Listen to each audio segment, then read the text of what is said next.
Very good morning to all my viewers. ये video lecture में हम देखेंगे integumentary system part 2, that is dermis and hair and Niels.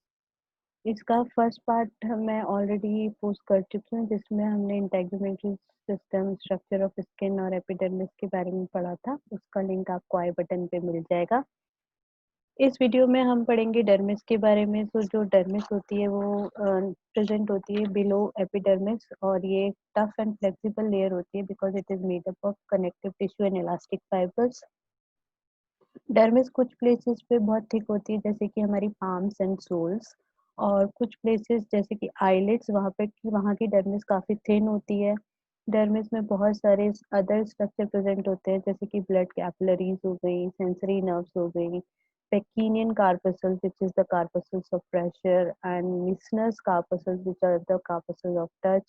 Then some other skin derivatives like hair, like this sweat glands, sebaceous glands. So these structures are present in the dermis.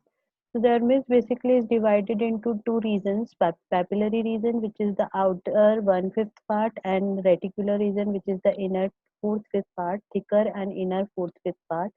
So papillary region basically consists of the areolar connective tissue with thin collagen and fine elastic fibers.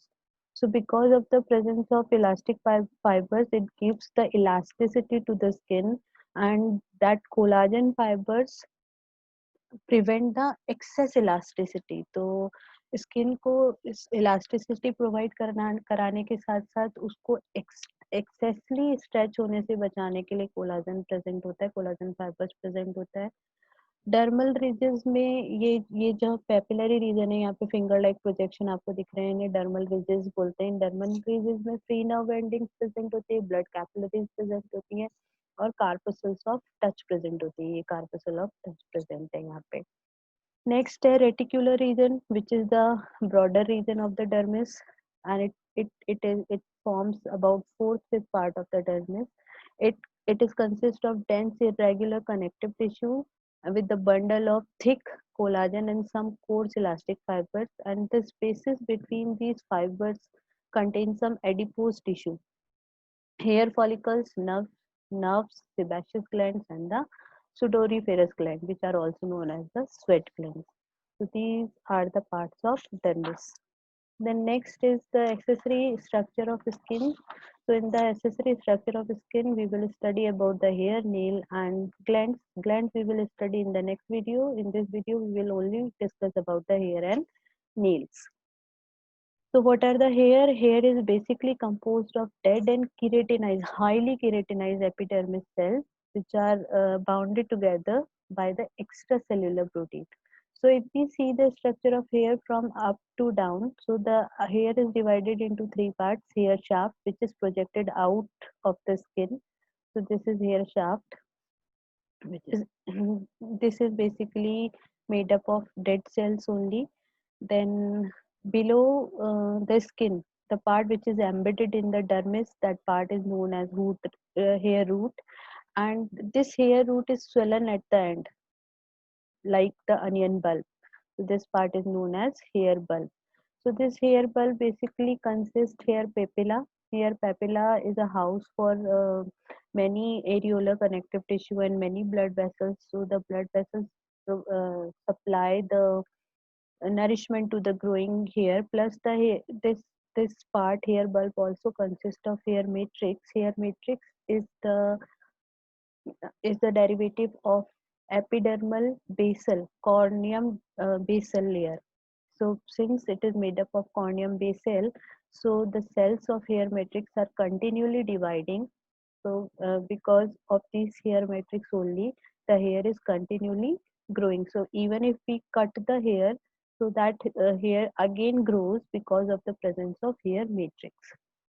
Then a bundle of smooth muscle is also present.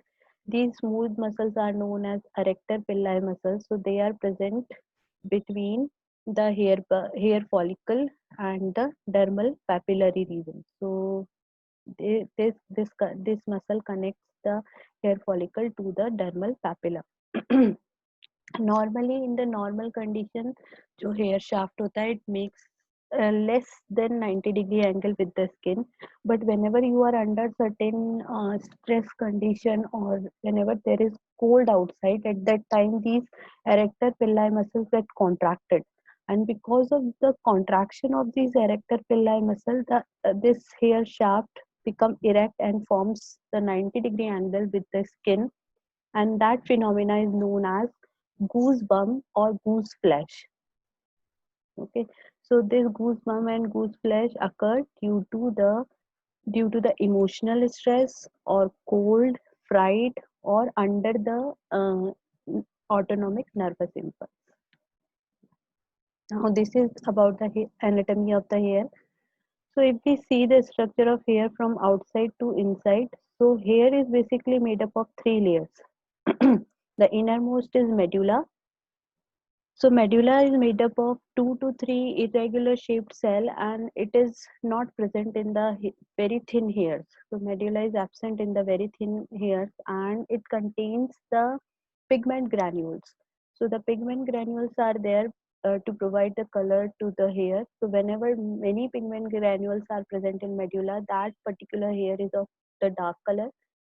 And as as and when the pigment granule number decreases, the hair become grayish, and when this medulla completely lacks the pigment granules, then that particular hair looks white.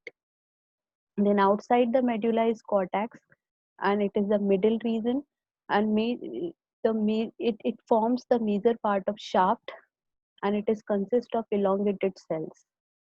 Then hair cuticle is the outermost part, and it consists of the single thin layer of flat cells that are mostly heavily keratinized. Then outside to the hair in the root region, this hair is covered with hair follicle. Hair follicle is made up of basically two layers, internal root sheath and external root sheath. Internal root sheath is produced by the matrix, hair matrix, and external root sheath is actually the downward continuation of the epidermis only. Outside to the hair follicle, there is a thick dermal root sheath, which is the dense dermis that surrounds the hair follicle. And if you see here at the end of the hair bulb, there is a finger-like projection. It is known as hair papilla. Hair papilla is majorly made up of areolar connective tissue, and it contains many blood vessels which supply the nourishment to the growing hair. So this is all about the hair. Now next is nail. So nail are present at the fingertip.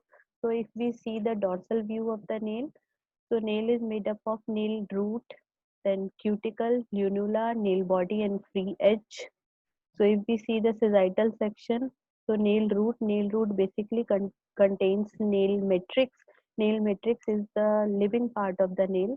So cells of nail matrix are continually dividing, and which produce the new nail, and also due to which the nails keep on growing. Even if we cut the nail, it keep on growing because the cells of nail matrix are continually dividing.